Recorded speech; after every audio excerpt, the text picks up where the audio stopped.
So last class we looked into the sales return and the purchase return. আজকে we look into the purchase return and sales purchase allowance. আজকে আমরা sales এর part একটু cover করব। ওকে, আমি যখন sell করি আমাদের জার্নাল এন্ট্রিগুলো কি হয়? আমরা যদি কোনো প্রোডাক্ট সেল করি আপনারা আপনাদের একটা নরমাল জার্নাল এন্ট্রি করবেন। সেই জার্নাল এন্ট্রিতে কি cash account debit cash debit আমি এন্ড ক্যাশ সেলস বিক্রি করি cash cash cash account debit cash debit হ্যাঁ and sales sales account credit credit sales account credit. আচ্ছা, এটা আমরা সারাদিন করে গেছি। এখন মনে করেন সেলস না থাকে আমি এটা বাকি যদি বিক্রি করি তাহলে কি হয়? Accounts receivable debit Debit. Receivable debit, right? এখানে এখন একটা স্লাইড জিনিস ইনক্লুড হবে। জিনিসটা কি? সেটা হচ্ছে যে আমি যে প্রোডাক্টটাকে বিক্রি করলাম সেটার খরচ কত ছিল এটার একটা জার্নাল এন্ট্রি স্পেসিফিক্যালি অ্যাড হয়। এটা জার্নাল এন্ট্রি স্পেসিফিক্যালি অ্যাড হয়। অ্যাডটা কিভাবে হয়? মনে করেন আমি যদি একটা প্রোডাক্ট বিক্রি করে থাকি at $500, সেটা বানাতে কি আমার $500 লাগবে? একটা প্রোডাক্ট যদি $500 বিক্রি করে থাকি সেটা তো $500 দাম না, মানে সেটা তো $500 বানাতে লাগে। সে ফর এক্সাম্পল সেটা বানাতে আমার লাগে $300। সে $300, তাও তো 40% লাভ করছে, আরো বেশি বাড়া। আমার কি বলে $300 লাগে বানাতে। সে ফর এক্সাম্পল এই $300 আমি কোথায় পাবো? এই $300 আমার কি? আমি যদি সেল এই $500 আইটেম সেল করে থাকি এই $300 আমার কি? এটা আমার কস্ট অফ গুডস। গুডস তাহলে কি কস্ট অফ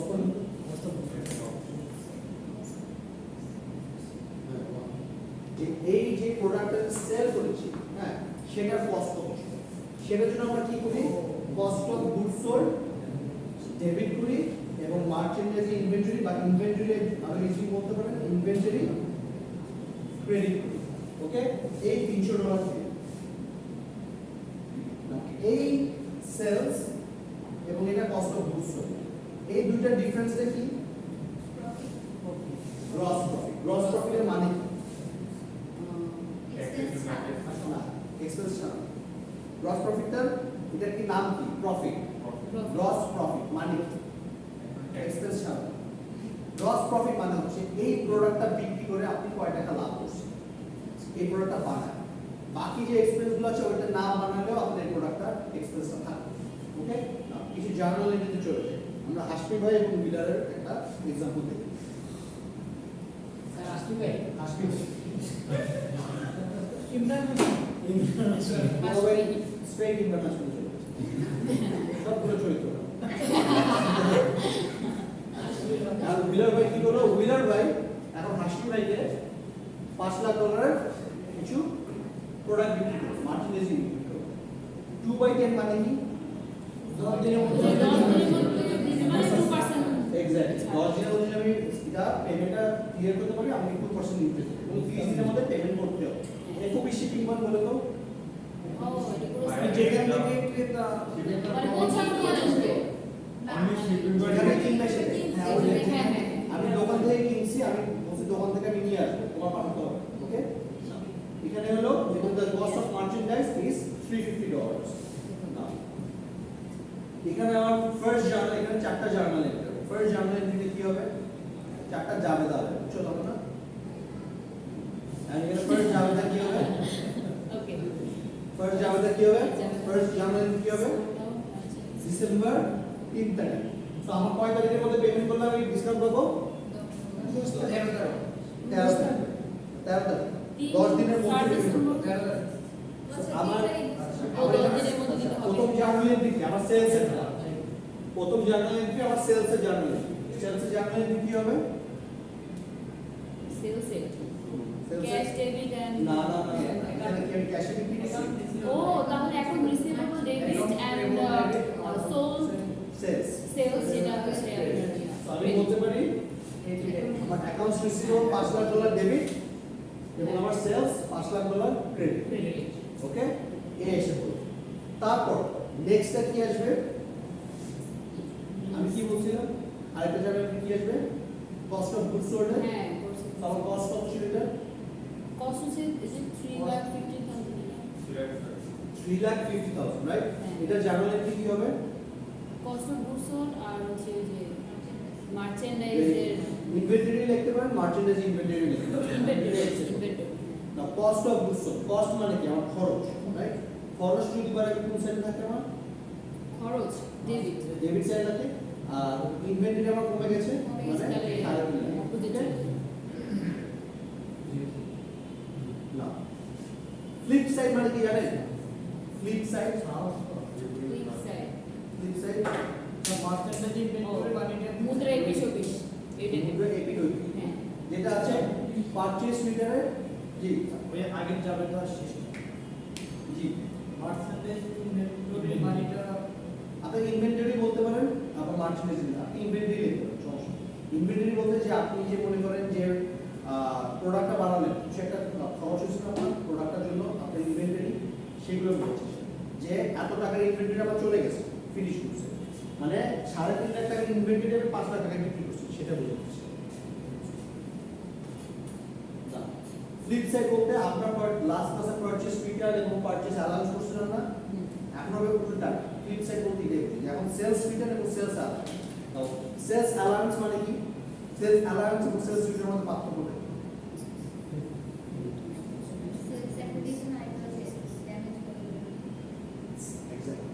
সেলস রিটার্ন হচ্ছে আপনি প্রোডাক্টটা পাঠিয়ে দিয়েছেন ওকে এবং সেলস অ্যালাউন্স হচ্ছে ওয়ারেন্টি গ্যারান্টির মাধ্যমে এক্স্যাক্ট সেলস অ্যালাউন্স হচ্ছে এখন মনে করেন আমি শার্ট কিনলাম শার্টের বাটন তাহলে ওরে বললাম যে ভাই আপনি আপনার শার্টটা নিয়ে যান বলে ভাই শার্টের বাটন না একটা বাটন লাগাতে 20 টাকা লাগবে আপনার আচ্ছা 20 টাকা আমি ডিসকাউন্ট করেছি ঠিক আছে তো সে ওখান থেকে প্রাইসটা কমায় দিচ্ছে এটা একটু জার্নালে দিতে হবে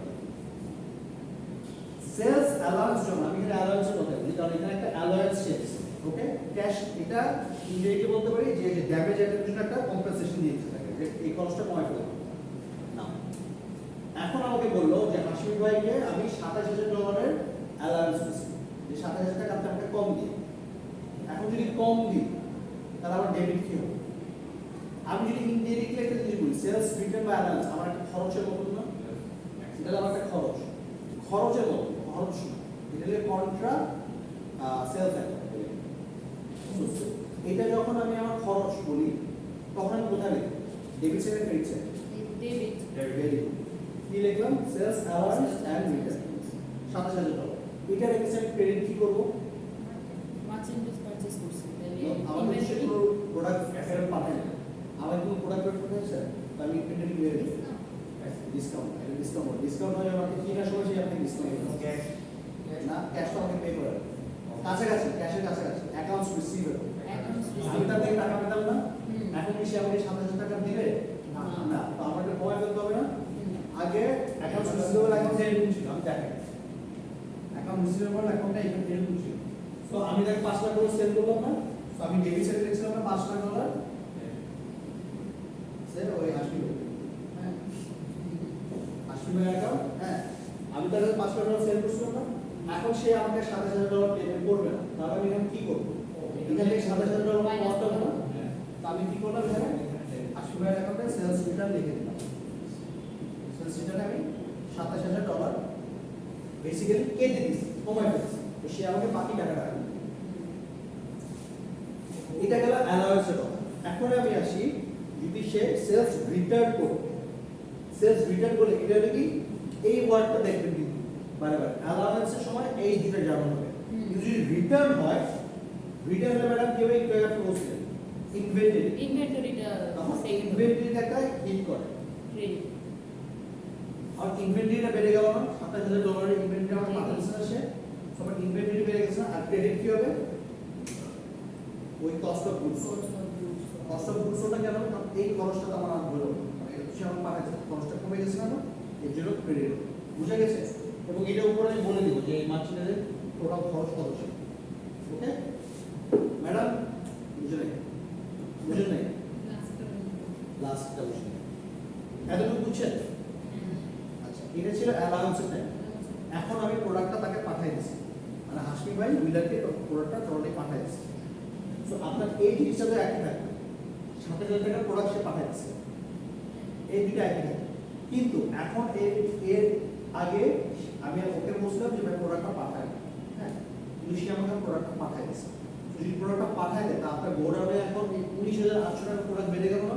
হ্যাঁ তার মানে এই মনে করেন টেবিল 5টা টেবিল নিছিল আমার থেকে, আমাকে একটা টেবিল পাঠিয়ে দিচ্ছে।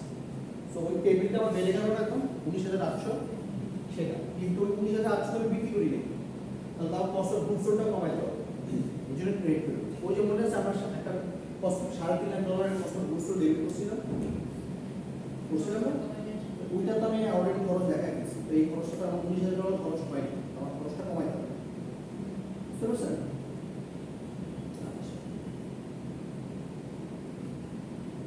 না, ক্যাশ ডিসকাউন্ট এই জিনিসটা দেখেন পরীক্ষাতে এটাতে অনেক জ্বালাও, ওকে? পরীক্ষাতে জ্বালাও না, এমনি করবে এমনি করবে। এখন আমাকে বলেন যে হাসমি ভাই তাকে ডিসেম্বর 3 তারিখে কিনছিল, তাকে এখন হাসমি ভাই তাকে 13 তারিখে পেমেন্টটা করে দিচ্ছে, তো ডিসকাউন্ট পাবে? পাবে 10 দিন। কত টাকার উপর ডিসকাউন্ট পাবে? 2% ডিসকাউন্ট আমি কত পাই তাহলে?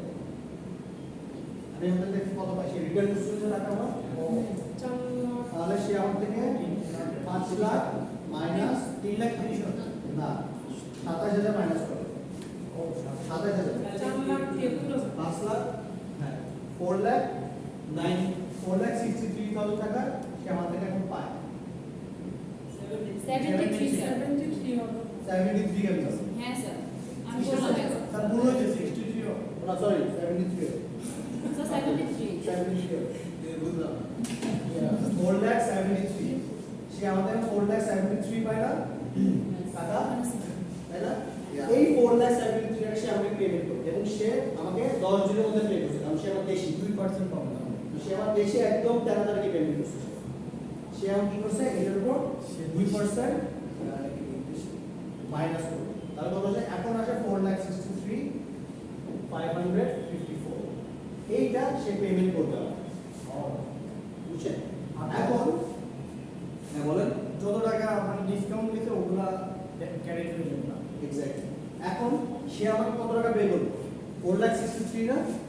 কিন্তু তার অ্যাকাউন্ট যদি আমি এখন 4,63,000 লিখি, আমাকে আপনি দেখেন আমি যদি আপনাকে এখানে ক্যাশ লিখে দেখায় 4,63,540 এখানে 9,000 টাকার মতন দেখাবে না? এখন কিন্তু এর জন্য আমরা যখন অ্যাকাউন্ট রিসিভেবলটা ক্লোজ করব আমরা পুরো টাকাটা ক্লোজ করব 4,73,000, কারণ ওই 9,000 টাকা আপনাকে ডিসকাউন্ট দিচ্ছি, তাই না? এখন জানুয়ারিতে কি হবে? আমি ক্যাশ পাইছি কত? 4,63,000, তার এগেইনস্টে ডিসকাউন্ট দিলাম 2% 9,460, এটা দুটো মিলে 473 হয়। তো সে আমাকে 473 এভাবে পে করছে, বুঝে গেছে? এটা হলো আপনার ক্যাশ ডিসকাউন্টের কাহিনী। এখন নেক্সট কাহিনী যেটা হচ্ছে, নেক্সট ইয়ার হচ্ছে এখন আস্তে আস্তে আপনাদের ইনকাম স্টেটমেন্ট বানানোর মতো অবস্থায় যাচ্ছে।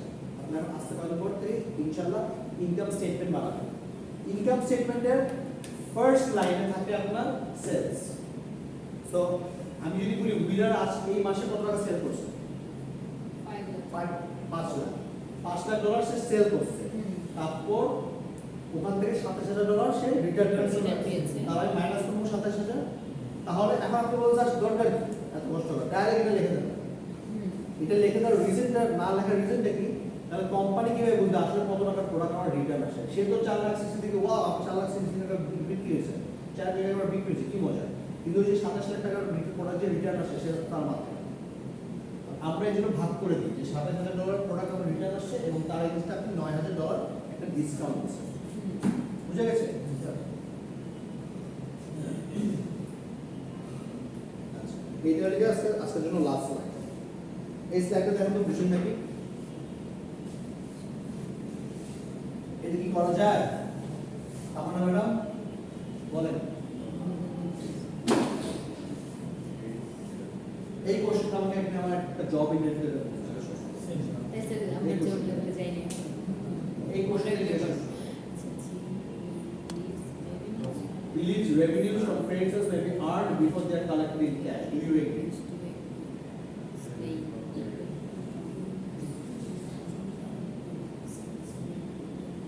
No. এটা কি সেলস হবে? সেলস হবে। কেন সেলস হবে?